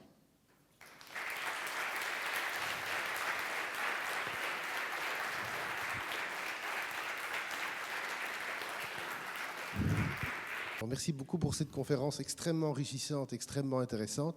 Alors, j'ai beaucoup de questions, mais je sais me tenir. Donc, juste une question un peu technique peut-être. Pourquoi utilisez-vous des protons pour bombarder vos rotifères? Pourquoi pas une autre particule? Oui, c'est une bonne question. Donc, on utilise aussi des X-rays, pas que protons. C'est juste en fait par facilité. En fait, les physiciens avant l'ULB, j'étais prof à l'université de Namur. En fait, ils ont le plus grand accélérateur de protons. Et juste par facilité que les physiciens sont à côté de nous, c'est qu'ils ont du proton, pas du gamma ou du césium. Ils avaient aussi du X-ray, donc on a aussi fait des X-rays. On a été en Allemagne pour faire du fer, qui sont des particules plus lourdes. Les rotifères deviennent radioactifs, vivent toujours, donc on les voit radioactifs toujours vivants. Donc on a essayé plusieurs particules, surtout dans la préparation vers l'espace, où le cosmic radiation, c'est différentes particules. Mais par facilité, le proton contrôle bien aussi la fragmentation, et on a continué, et qu'on a une très bonne survie. Mais là, à l'ULB, on a une source de X-ray, et donc on fait toutes les expériences en X-ray maintenant. Bonsoir et un grand merci pour cette superbe conférence. Merci. J'ai adoré aussi et merci pour ce partage. Je crois que c'est super important et je crois que tout le monde l'a ressenti ici dans cette salle. J'ai une petite question qui est un peu à la frontière entre la philosophie et la science, même si je ne suis pas du tout certain qu'il y ait une réelle frontière entre les deux, on est d'accord. À quel point un organisme qui est en cryptobiose ou qui est en anhydrobiose, qui se sèche complètement, qui a un métabolisme a priori nul, en état de mort apparente, est réellement vivant ou mort? Et est-ce qu'il y a vraiment un petit métabolisme quand même? Est-ce qu'on ne pourrait pas mesurer quelque chose? Donc on a essayé de faire ça, c'est une bonne question. Donc le problème, c'est qu'il y a tellement peu d'eau qu'il est plus possible de faire des réactions chimiques, on a besoin d'eau, mais on ne peut pas les appeler morts. On a vraiment des individus morts à côté qui ne se réveillent pas, et ça c'est très clair. Ils sont morts, ils ne se réveillent plus, et en fait on voit la dégradation des cellules. Ici, les cellules sont intactes. On rajoute de l'eau dans l'heure, ils sont réveillés. Donc, c'est certainement pas mort parce qu'en fait, on voit vraiment les cellules. Quand on fait un zoom au microscope, on voit que l'eau rentre petit à petit dans les cellules. Et petit à petit, l'organisme, en 1 heure, c'est assez étonnant, en 1 heure, il revit. C'est là que je vous invite à prendre des lichens bien secs, desséchés. Vous mettez sous le microscope, vous allez voir les tardigrades, ces petits ours qui bouffent les rotifères. Et puis, vous allez voir plein de rotifères. Donc, c'est impressionnant. Les tardigrades sont aussi capables de cette dessiccation complète. Et donc, non, ils ne sont clairement pas morts. Mais il n'y a pas de métabolisme. En fait, il y a trop peu d'eau pour qu'une réaction chimique puisse avoir lieu. Donc, c'est assez étonnant. Mais c'est pour ça qu'on parle d'un état de dormance, qui en fait tout est à l'arrêt, mais ils sont clairement pas morts. Merci aussi, c'était passionnant. J'aurais voulu peut-être vous demander un prolongement dans le domaine d'application possible des rotifères. On a vu notamment pour la recherche spatiale, peut-être pour la santé, mais est-ce qu'on pourrait imaginer que, comme pour les champignons, etc., il puisse y avoir une application environnementale, je dirais? Environnementale, je ne vois pas tout de suite. Avec la Ligas E, le brevet, on a eu des interactions avec des gens en immunothérapie. Parce qu'en fait, l'immunothérapie, c'est quoi? C'est prendre notre système immunitaire, transformer nos lymphocytes T pour les rediriger vers le cancer, le propre cancer. Et en fait, il a été montré que l'immunothérapie, parfois, s'emballe. Et donc, on doit faire attention. Et il a été suggéré qu'il serait intéressant de combiner l'immunothérapie avec la protothérapie. Ce qui ne se fait pas du tout aujourd'hui, évidemment, puisque l'immunothérapie coûte déjà tellement cher à transformer ces cellules du système immunitaire qu'on ne va pas en plus après les irradier, puisqu'on détruirait ce qu'on a transformé. Évidemment, si la Ligas E pourrait rendre ces cellules qu'on transforme déjà quand même résistantes, c'est une application auquel on peut réfléchir. Donc, c'est des choses comme ça dans lesquelles on pourrait réfléchir, dans le plus appliqué, même si, honnêtement, moi, je suis vraiment une chercheuse de recherche fondamentale, et donc je laisse ça à mes chercheurs. Dès que c'est des spin-offs dans mon laboratoire, je laisse les chercheurs lancer les spin-offs, et moi, je reste vraiment vers toutes ces questions fondamentales. Mais donc, oui, il y a ça, et puis il y a les antioxydants. Les antioxydants, il y a un potentiel énorme. En fait, on a montré dans plusieurs expériences où on regarde vraiment l'élimination du O2 négatif, du radicaux de l'O2, qui est très réactif. Et en fait, en prenant des extraits de rotifères, on voit une élimination totale de ce radicaux libre. Ce qu'on voit beaucoup moins en utilisant, par exemple, des cellules humaines ou d'autres. Donc, ils ont des antioxydants hyper efficaces qu'on a vraiment pu démontrer au laboratoire. Et là, maintenant, l'idée dans cette spin-off, c'est d'aller voir l'effet sur cellules humaines.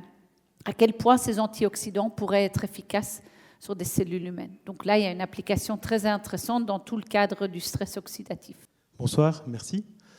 Je voulais vous demander, en début d'exposé, vous avez montré qu'il n'était pas opportun de parler de race humaine par rapport aux avancées et aux découvertes que l'on peut faire avec les génomes. Mais quand on voit les rotifères et la facilité qu'ont les rotifères à intégrer des éléments d'autres espèces, est-ce que le concept d'espèce n'est pas aussi à remettre en considération, en tout cas le considérer comme un découpage un peu trop grossier quand on voit la diversité du vivant? Merci pour cette réflexion. C'est une magnifique remarque, puisqu'en fait, je n'aime pas du tout parler d'espèces de rotifères, parce que pour moi, déjà, comment on définit une espèce? Souvent, on dit que c'est des individus qui savent encore se féconder entre eux. Et quand on n'arrive plus à se féconder, on est des espèces différentes. C'est la définition biologique. Donc déjà, ici, il n'y a pas de fécondation. Donc, comment est-ce qu'on définit une espèce de rotifère? Donc, pour le moment, ce que les scientifiques ont fait, c'est sur base de la morphologie, des morphologies différentes. Mais quand on regarde génétiquement, comme vous dites, ils intègrent plein de matériel génétique. On voit des différences génétiques, des rotifères plus proches l'un de l'autre que d'autres. Donc, il y a une certaine cluster génétique. On peut regrouper les rotifères par groupe génétique, mais c'est comme pour la race humaine. On n'a pas de frontières très claires. Et donc, il est pour moi très difficile de parler d'espèces. Donc, par facilité pour la compréhension, mais moi, dans mon labo, on parle beaucoup de lignées clonales. Ça, on crée vraiment des lignées clonales plutôt que d'espèces, en fait. Donc oui, c'est une bonne remarque.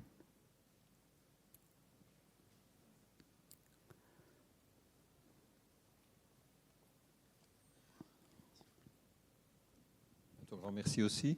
Je pense savoir que le monde du vivant, il est essentiellement lévogire. Et par ailleurs, dans certains bouts de météorites, on trouve une 50aine d'acides aminés. Oui. Et notre vivant à nous, sur la Terre, c'est pas tout ça. Et c'est essentiellement lévogire. Qu'est-ce que vous pouvez nous dire là-dessus? C'est certainement toujours une question, et c'est marrant parce que ce matin, j'avais mon cours de bachelier 1 où on a parlé de l'origine de la vie, et donc il y a même la question, est-ce que la vie est apparue sur Terre ou extraterrestres, puisque quand on analyse les météorites contiennent plusieurs des acides aminés qu'on retrouve dans nos protéines, même des acides gras, parfois même les bases, les nucléotides. Donc c'est certain que les toutes premières molécules, est-ce qu'elles sont apparues sur Terre ou dans notre univers? On n'a pas la réponse. Vu que chaque fois qu'on étudie des météorites, la plus connue, la Murchison d'Australie, on retrouve en effet ces molécules. Par contre, ce que nous montre quand même cette diversité du vivant, c'est qu'on partage tous le même code génétique. Ceci est inexplicable si on n'est pas évolué du même ancêtre commun. Donc clairement, on partage un ancêtre commun. Cet ancêtre commun, il est apparu sur Terre, dans les océans primitifs ou extraterrestres, en soi. Ce qui montre bien, le vivant aujourd'hui sur notre planète Terre montre bien qu'on a évolué à partir d'un ancêtre commun. S'il y a de la vie ailleurs, on n'a aucune idée. Le problème, c'est qu'à mon avis, ce ne sera jamais la même composition chimique ailleurs. Puisque la chance que les mêmes 4 nucléotides ont formé l'alphabet génétique ailleurs, j'y crois pas. Je pense qu'alors c'est une autre combinaison génétique ou une autre combinaison tout court. Et c'est ça qui est très difficile d'étudier cette vie ailleurs, puisqu'on ne sait pas ce qu'on doit regarder, puisqu'on ne sait pas quelle est la combinaison chimique de cette autre vie, en fait. Mais certainement, oui, l'origine extraterrestre ou pas. Et clairement, peut-être qu'il y a des rotifères et probablement ils peuvent survivre ailleurs que sur notre planète.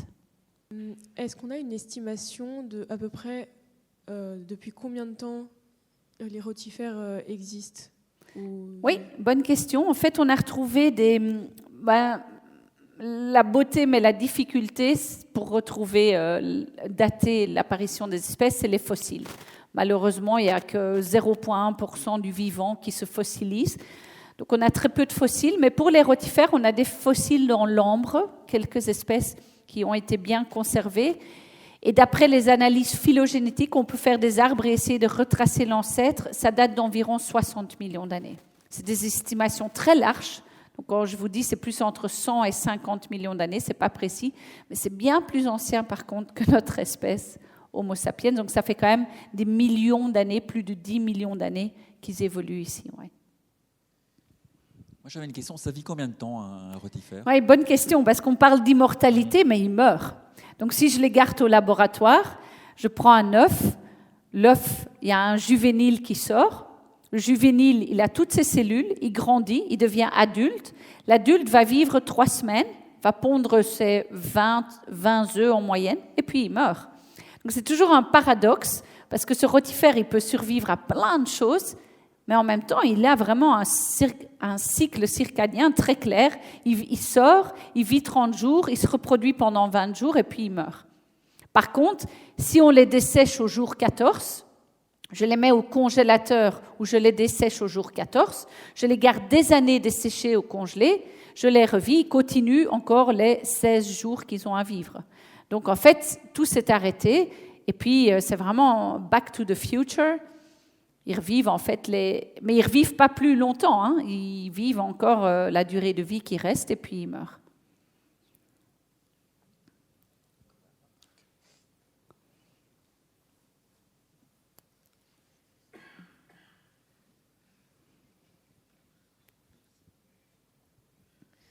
Mais du coup, s'ils meurent, ça veut dire qu'il y a quelque chose qui les fait vieillir, entre guillemets? Bonne question, on n'a pas la réponse. Donc, on se demande, et c'est ce qu'on va faire maintenant, c'est est-ce qu'il y a quand même du stress oxydatif qui s'accumule, des dommages oxydatifs, puisque c'est une des raisons. Et donc, en effet, c'est étonnant, puisqu'ils ont une capacité d'arrêter ce stress oxydatif, ou en tout cas de le diminuer. Et donc, en fait, ce qu'on veut faire au laboratoire, c'est en fait regarder, on peut étudier par exemple la carbonylation des protéines. C'est en fait quand une protéine est endommagée par le stress oxydatif, il a un groupe carbonyle et c'est une marque, vraiment un marqueur biologique pour montrer que la protéine est endommagée. Donc on peut vraiment mesurer ça après la radiation et on voit que chez la plupart des organismes, on voit une carbonylation des protéines qui explose. Chez le rotifère, en fait, il empêche ça pendant une longue période, donc il est vraiment capable de protéger ses protéines. Mais peut-être qu'en fait, pendant sa durée de vie, en effet, il y a un moment où quand même cette carbonylation ou cette protection diminue avec le temps qui fait qu'ils vieillissent quand même et qu'ils meurent. Mais on n'a aucune réponse aujourd'hui. Qu'est-ce qui crée la mort? Donc c'est une très bonne question.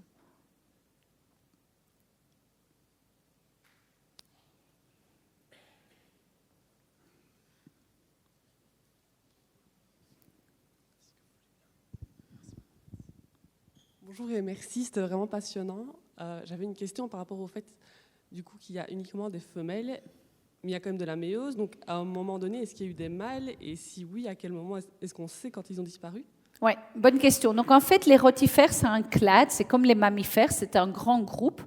Et en fait, il y a des clades sœurs ou rotifères. Là, on parle des rotifères bdelloïdes, c'est le groupe avec toutes ces espèces où il n'y a pas de mâle. Donc on trouve toutes ces espèces où il n'y a pas de mâle présent. Mais après, il y a les clades sœurs, les rotifères monogonons, où il y a des mâles. Mais les mâles sont, en fait, c'est ce qu'on appelle une parthénogénèse cyclique. Les mâles sont que formés quand l'environnement change et devient moins favorable. Et donc, en fait, on connaît bien les mâles de rotifères puisqu'on les voit chez les monogonons. Et puis, il y a même les rotifères saisonnites qui sont sexués, où il y a mâle et femelle. Et donc, en fait, la séparation, et c'est ça, dans ces arbres phylogénétiques, on peut voir reconstruire, grâce à cette variation génétique, la parenté entre ces différents groupes. Et on voit que les rotifères bdelloïdes ont dû se séparer des monogonons environ, ou des saisonites, ça c'est pas encore clair, il y a plus de 60 millions d'années. Donc il y a plus de 60 millions d'années, ils ont dû perdre en tout cas les mâles, pas la méiose. Donc ils ont parti une partie de reproduction sexuée, c'est la fertilisation, mais pas la méiose modifiée. Mais ces rotifères monogonaux, ils sont déjà capables de faire cette méiose modifiée. Puisque les femelles peuvent se reproduire de façon asexuée, c'est aussi une méiose modifiée, mais de temps en temps, la méiose est complète et forme des mâles haploïdes qui peuvent féconder, tout ça, ce qui n'est plus du tout le cas chez les rotifères bdelloïdes. Donc oui, très important, en effet, c'est qu'on sait à quoi ressemble un mâle de rotifère. S'il y en avait, on savait à quoi ça devait ressembler en tout cas. Peut-être une dernière question. Moi, ce qui me frappe, je ne suis pas du tout biologiste, donc j'y connais absolument rien. J'ai vu mes premiers tardigrades et rotifères grâce aux copains il y a une semaine, j'étais bien content. Je trouvais étonnant qu'on prend un peu de mousse et là-dedans, on va trouver et des tardigrades et des rotifères qui ont quand même des propriétés assez extraterrestres. Et on ne trouve pas ça ailleurs. Pourquoi des animaux qui ont plus ou moins la même taille, dans le même environnement, ces deux-là, et pourquoi pas d'autres? Il y a d'autres animaux qui ont des propriétés aussi folles de dessiccation, de régénération, etc. Bon, on ne les retrouve pas que dans les mousses, on les trouve dans des lichens, des mousses, le sol, les déserts, donc les feuilles de votre gouttière. Donc, en fait, ils peuvent aller partout où l'environnement, c'est ce qu'on appelle semi-terrestre, où il y a de l'eau de temps en temps et où c'est desséché de temps en temps. À part les tardigrades et les rotifères, il y a les nématodes, il y a des espèces de nématodes qui sont capables de ça, mais pour les animaux, c'est à peu près tout. Pourquoi? Parce que je pense que c'est quand même des organismes multicellulaires. Ils ont un système reproductif, digestif, nerveux, excréteur. Donc, c'est des organismes pluricellulaires. C'est très complexe de résister à la dessiccation. Et donc, probablement, ça demande une adaptation très complexe qui ne s'est en fait pas mise en place dans beaucoup d'organismes. Donc, probablement qu'à un moment, en évolution, ça a été favorable quand on pouvait résister à ces conditions extrêmes, puisqu'il y a beaucoup moins de prédateurs. Par contre, c'est très compliqué probablement de pouvoir résister à ça. Il faut savoir que les rotifères monogonons, les clades sœurs, peuvent déjà former des œufs dormants. Donc, ils pondent des œufs qui, eux, sont très résistants. Mais les individus, pas du tout. Alors, est-ce que ça a été le déclenchement de résistance à la dessiccation pour les rotifères? On ne sait pas, mais ça pourrait être une hypothèse. Voilà, je pense qu'on pourrait continuer à poser des questions toute la nuit. On te réinvitera dans quelques années pour voir l'évolution de tout ça. L'évolution de tout ça. En tout cas, mille merci et restez curieux. À bientôt. Merci. Merci.